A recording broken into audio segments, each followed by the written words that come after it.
Cập nhật tình hình xung đột ở Đông Âu, Nga tăng cường tấn công ở hướng Donetsk và Luhansk. Còi cảnh báo không kích lại vang vọng khắp các thành phố của Ukraine. Cuộc chiến đang ngày càng khốc liệt hơn khi có thông tin cho rằng Moscow đang lên kế hoạch nâng cấp hạm đội Biển Đen đối phó với đội tàu mặt nước không người lái SUV của Kiev. Đáng chú ý, vừa lấy lại Kherson, Ukraine đã cáo buộc Nga gây ra tội ác chiến tranh tại khu vực này. Thực hư ra sao? Một số diễn biến đáng chú ý khác. Ngoại trưởng Nga nói NATO đang quân sự hóa châu Á-Thái Bình Dương, muốn giữ vai trò lãnh đạo khu vực. Tổng thống Biden cam kết sẽ cạnh tranh mạnh mẽ với Bắc Kinh, trong khi vẫn đảm bảo cạnh tranh sẽ không biến thành xung đột. Trong khi đó, ông Biden khẳng định Mỹ, Nhật, Hàn đông lòng hơn bao giờ hết về vấn đề Triều Tiên. Tất cả sẽ được gửi đến quý vị ngay sau đây.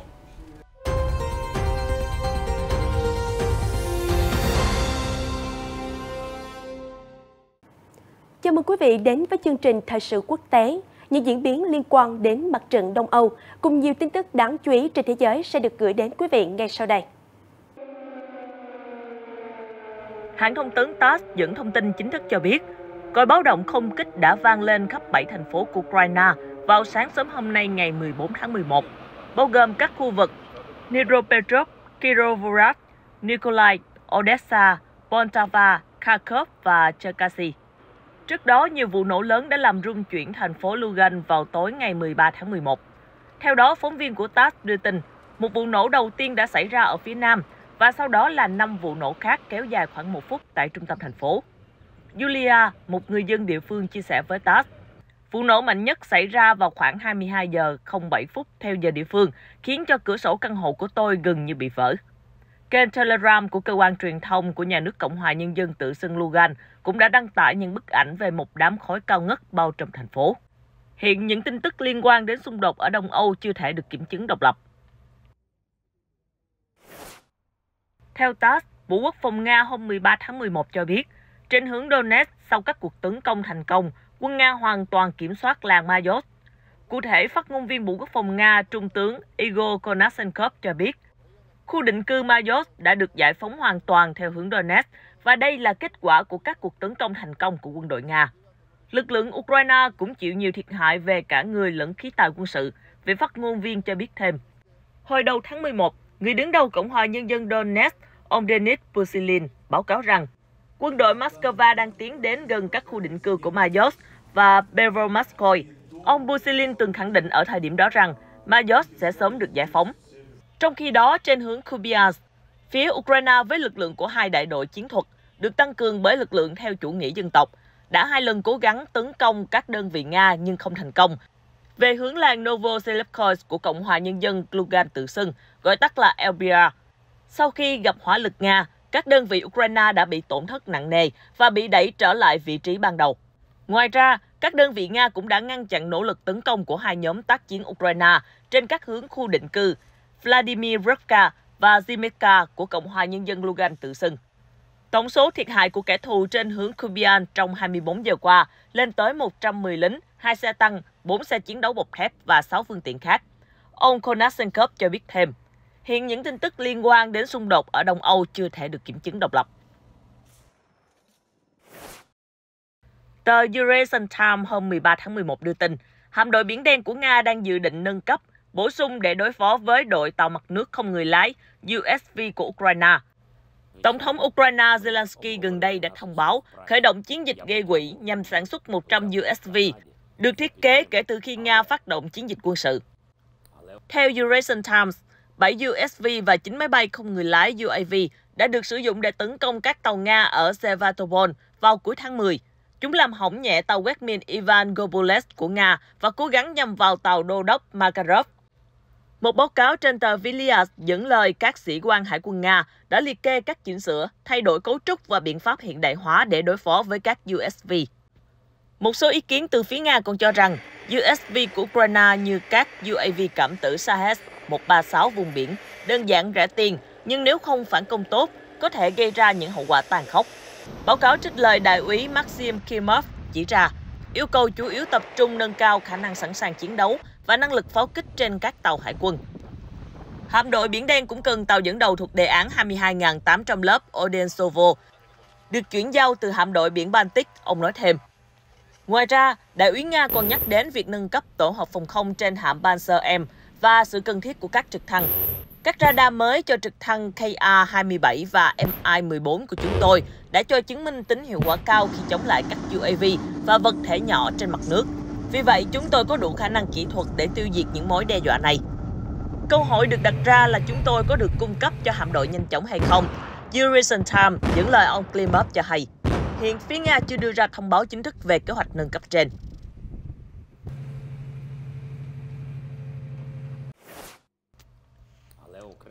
Theo Reuters, Tổng thống Ukraine Volodymyr Zelensky hôm 13 tháng 11 đã cáo buộc binh sĩ Nga phạm tội ác chiến tranh ở Kherson, một trong những khu vực mà quân đội Ukraine vừa giành lại vào tuần trước sau khi Nga rút quân.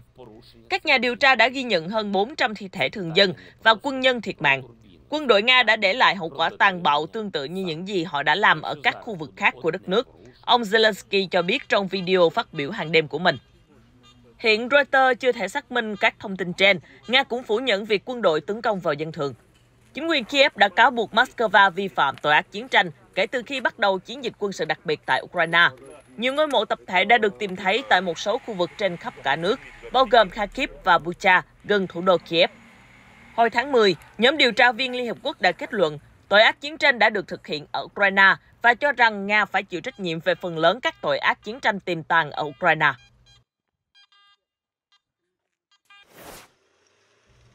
Sputnik hôm 13 tháng 11 dẫn lời các nguồn tin giấu tên của chính quyền Tổng thống Mỹ Joe Biden cho biết các hành động thù địch liên quan đến xung đột ở Ukraine có thể bị đình trệ sang năm sau do thời tiết xấu. Theo các nguồn tin này, mưa và nền đất yếu sẽ làm chậm quá trình di chuyển của lực lượng Nga và Ukraine. Thời tiết lạnh giá và tuyết rơi dày đặc cũng cản bước tiến quân của hai bên. Do đó, thời gian trì trệ do mùa đông có thể kéo dài tới 6 tháng. Dẫu vậy, theo nguồn tin, Ukraine có thể tận dụng khoảng thời gian này để xây dựng nguồn cung vũ khí. Các tuyên bố trên được đưa ra sau khi ông Colin Kahl, Thứ trưởng Bộ Quốc phòng Mỹ đặc trách chính sách cho biết, thời tiết xấu đi vào mùa đông tới sẽ khiến cho việc tấn công quy mô lớn khó xảy ra và tình hình tác chiến ở Ukraine dự kiến sẽ chững lại. Đáng chú ý, Lầu Năm Góc hôm 10 tháng 11 đã công bố gói hỗ trợ an ninh mới trị giá 400 triệu đô la cho Ukraine. Gói viện trợ bao gồm 4 tổ hợp tên lửa phòng không Avenger cùng với đạn tên lửa cho hệ thống Stinger của chúng. Ngoài ra còn có đạn pháo, đạn súng cối, rocket cho tổ hợp pháo phản lực cơ động cao HIMARS và hơn 20 triệu viên đạn cho vũ khí cá nhân.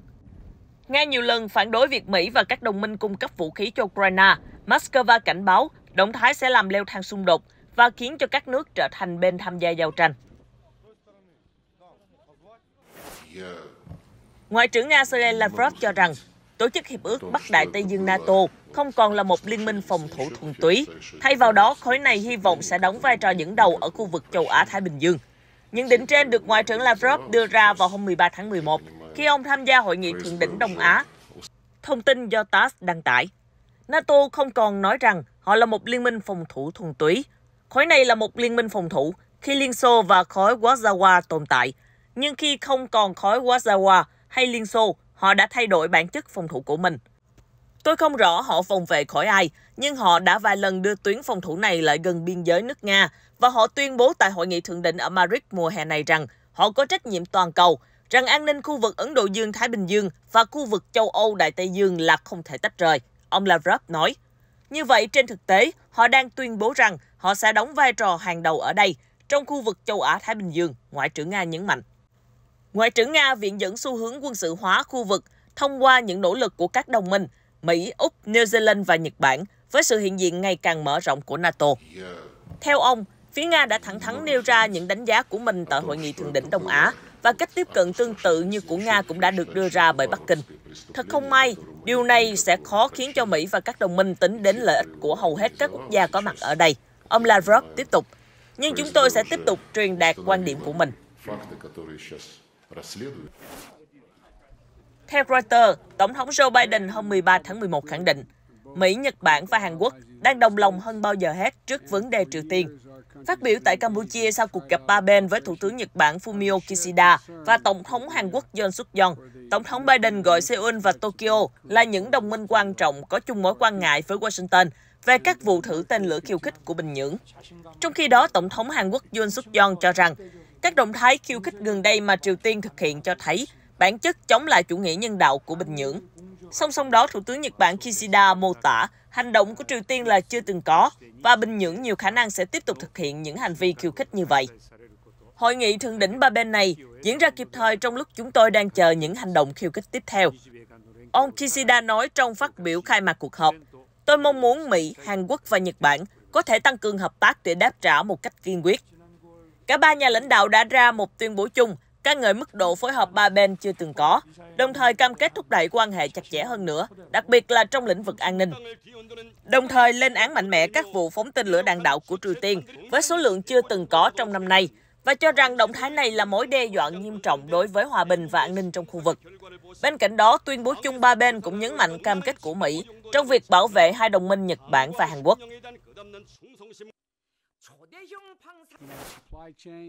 Không dừng lại ở đó, cũng tại hội nghị thượng đỉnh ba bên với người đồng cấp Hàn Quốc Yoon suk yeol và Thủ tướng Nhật Bản Fumio Kishida diễn ra ở thủ đô Phnom Penh của Campuchia, Tổng thống Biden còn cho biết đã thảo luận về việc mở rộng hỗ trợ cho Ukraine trong cuộc xung đột với Nga. Theo truyền thông Nhật Bản, các nhà lãnh đạo đồng thời nhất trí hướng tới các mục tiêu chung về một khu vực Ấn Độ Dương-Thái Bình Dương tự do và rộng mở. Một thuật ngữ được Mỹ, Nhật Bản và các đồng minh tích cực thúc đẩy. Ngoài ra, bên cạnh đó, các nhà lãnh đạo cũng đề cập đến việc duy trì hòa bình và ổn định ở eo biển Đài Loan. Cuộc họp diễn ra trong bối cảnh Mỹ, Nhật Bản và Hàn Quốc đều có chung mối quan ngại về các vụ thử tên lửa của Triều Tiên trong thời gian gần đây. Trước đó, hồi tháng 7, Mỹ, Hàn Quốc và Nhật Bản cũng tham dự hội nghị thượng đỉnh ba bên bên lề hội nghị thượng đỉnh NATO ở Tây Ban Nha.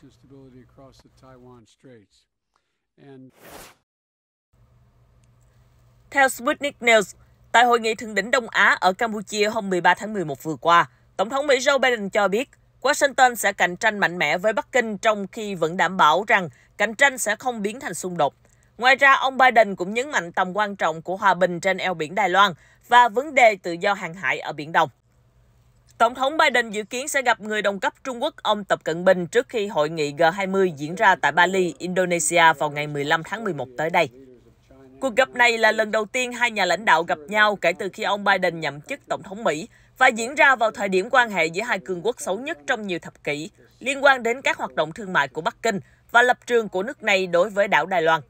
Căng thẳng Bắc Kinh-Washington đã leo thang kể từ đầu tháng 8 khi Chủ tịch Hạ viện Mỹ Nancy Pelosi đến thăm hòn đảo Đài Loan, bất chấp cảnh báo của Trung Quốc. Bắc Kinh đã lên án chuyến đi, xem đây là hành động ủng hộ chủ nghĩa ly khai, đồng thời phát động các cuộc tập trận quân sự quy mô lớn ở khu vực xung quanh hòn đảo. Lời tuyên bố trên được đưa ra trong bối cảnh mối quan hệ Mỹ-Trung vẫn nguội lạnh vì một loạt các vấn đề cấp bách, trong đó có Đài Loan. Trung Quốc coi Đài Loan là một phần lãnh thổ không thể tách rời, chủ quyền đối với Đài Bắc, cũng như phản đối bất kỳ mối quan hệ chính thức nào giữa các quốc gia với hòn đảo này. Dù vậy, Washington vẫn duy trì các liên hệ tích cực với Đài Bắc và thực hiện các thương vụ vũ khí trị giá hàng tỷ đô la cho hòn đảo. Trong khi đó, tại khu vực Biển Đông, Bắc Kinh tuyên bố chủ quyền đối với những vùng lãnh hải rộng lớn có tranh chấp với Philippines, Việt Nam, Malaysia và Brunei. Các quan chức Trung Quốc đã nhiều lần thúc giục Mỹ đứng ngoài tranh chấp lãnh hải trong khu vực, cũng như yêu cầu các quốc gia trong khu vực được giải quyết những khác biệt một cách độc lập. Dù không có tuyên bố chủ quyền đối với các vùng lãnh thổ trên Biển Đông, Mỹ vẫn thường cử tàu quân sự của mình đến khu vực này để thực hiện các sứ mệnh tự do hàng hải. Bắc Kinh đã chỉ trích gay gắt hành động này của Washington và cho rằng đây là động thái khiêu khích, gây ra mối đe dọa đối với an ninh khu vực. Chủ tịch Hạ viện Mỹ Nancy Pelosi hôm 13 tháng 11 cho biết, bà đã không có kế hoạch rời Quốc hội giữa lúc cuộc đua giành quyền kiểm soát Hạ viện vẫn chưa ngã ngũ. Theo Reuters, tính đến cuối ngày 13 tháng 11, Đảng Cộng hòa đã giành được 211 ghế trước Đảng Dân Chủ là 205 ghế. Để có quyền kiểm soát Hạ viện, các đảng sẽ cần nắm ít nhất là 218 ghế. Nói với đài ABC News, bà nói, kết quả rất xích sao và Đảng Dân Chủ đã không bỏ cuộc. Bà Pelosi còn khẳng định sẽ ủng hộ ông Joe Biden làm tổng thống thêm một nhiệm kỳ nữa nếu ông tái tranh cử. Bà Pelosi, người đứng thứ hai trong danh sách kế vị tổng thống với tư cách là Chủ tịch Hạ viện, đã giành được nhiệm kỳ thứ 19 của mình hôm 8 tháng 11 với hơn 83% số phiếu bầu. Theo Reuters, cuộc sống người dân tại làng Mophera thuộc bang Gujarat, miền Tây Ấn Độ đã thay đổi nhiều kể từ khi được trang bị hệ thống năng lượng mặt trời. Ông Prajapati, 68 tuổi, đến từ làng Mophera ở bang Gujarat, miền Tây Ấn Độ, đã tăng gấp đôi số lượng đồ gốm mà ông làm ra so với vài tháng trước. Vì ông không còn phải quay bàn xoay bằng tay. Trước đó, ông phải làm việc này vì không đủ tiền để thanh toán hóa đơn tiền điện, lên đến 1.500 ruby Ấn Độ, tương đương khoảng 18 đến 19 đô la một tháng. Tuy nhiên, từ đầu tháng 10, chiếc máy của ông đã chuyển sang sử dụng điện mặt trời, sau khi ngôi làng ông sống là ngôi làng đầu tiên của Ấn Độ vận hành hoàn toàn bằng năng lượng mặt trời. Ông Prajapati nói, điện đã giúp tôi tiết kiệm thời gian và sản xuất nhiều hơn. Ngôi làng của Prajapati với khoảng 6.500 cư dân, bao gồm chủ yếu là thợ gốm, thợ mai, nông dân và thợ đóng giày. Đây là ngôi làng đầu tiên của Ấn Độ sử dụng hoàn toàn bằng năng lượng mặt trời. Dự án ở Mathura được tài trợ bởi chính phủ liên bang với gần 10 triệu đô la cho việc lắp đặt hơn 1.300 tấm lợp trên mái nhà tại các tòa nhà dân cư và chính phủ được kết nối với một nhà máy điện. Nếu người dân ở đây không sử dụng hết công suất năng lượng tạo ra, chính phủ sẽ mua lại năng lượng dư thừa của họ. Làng Mohera còn được biết đến với ngôi đền mặt trời cổ kính, dành riêng cho thần mặt trời, nằm ở Gujarat, quê hương của Thủ tướng Narendra Modi. Với một Ấn Độ tự cường của thế kỷ 21, chúng ta phải tăng cường các nỗ lực liên quan đến nhu cầu năng lượng của đất nước, Thủ tướng Modi nói trong một bài phát biểu hồi đầu tháng này.